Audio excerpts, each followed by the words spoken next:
5 മണി കഴിഞ്ഞു. വൈകിട്ട് 5 മണി കഴിഞ്ഞു. ഇവിടെ ടീ ഇടുന്ന സമയമായപ്പോൾ ആൾ വന്ന് കിടക്കുകയാണ്. ഇവിടെ ഞങ്ങൾ ടീ ഒന്നും കൊടുക്കാറില്ല. എന്നാലും ടീ ഇടുന്ന സമയമാകുമ്പോൾ വന്ന് കിടക്കും. പിന്നെ ഈ കള്ളമൊക്കെ പറയുന്നവർക്ക് ടെ ഒരു കാര്യമാണ് പറയുന്നത്. ഈ വായെടുത്താൽ കള്ളം പറയുമല്ലോ.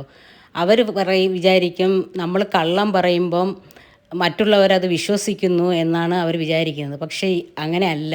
അവർ കള്ളം പറയുമ്പോൾ അവരെ കണ്ണ്, മൂക്ക്, വായി എല്ലാം കാണിച്ചു കൊടുക്കും ഇവർ പറയുന്നത് കള്ളമാണെന്ന്.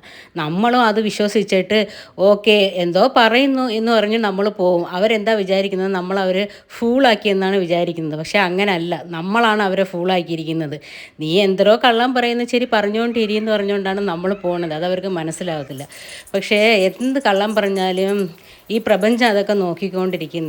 നമ്മൾ പറയുന്ന ഓരോ കള്ളവും അത് ദൈവം കണക്കിലെടുക്കും. എനിക്ക് ദൈവത്തോടൊന്നും വലിയ വിശ്വാസമൊന്നും ഇല്ല. അതിന് എന്നെ ആര് വഴക്ക് പറഞ്ഞാലും എനിക്ക് പ്രശ്നമില്ല. ഞാൻ ഈ പ്രപഞ്ചത്തിനെ വിശ്വസിക്കുകയാണ്. പക്ഷേ ഈ കള്ളം പറഞ്ഞിട്ട് ഈ ദൈവത്തോട് പോയി പ്രാർത്ഥിക്കുന്നവർ അത് വേസ്റ്റാണ്. പക്ഷേ നിങ്ങളെ മനസ്സാക്ഷിക്ക് പ്രകാരം നടക്കണം.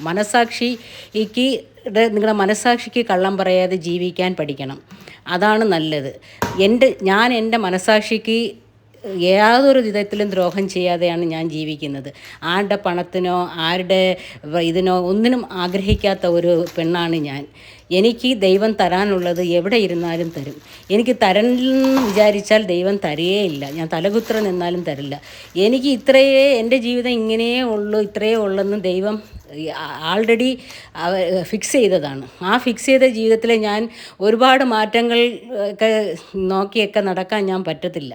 കാരണം നമ്മളെ ജീവിതത്തിൽ നമ്മളെ അമ്മയുടെ വയറ്റിലിരിക്കുമ്പോഴേ ഈ കുട്ടിയുടെ ജീവിതം ഇങ്ങനെയാണെന്ന് എഴുതി വെച്ചതാണ്.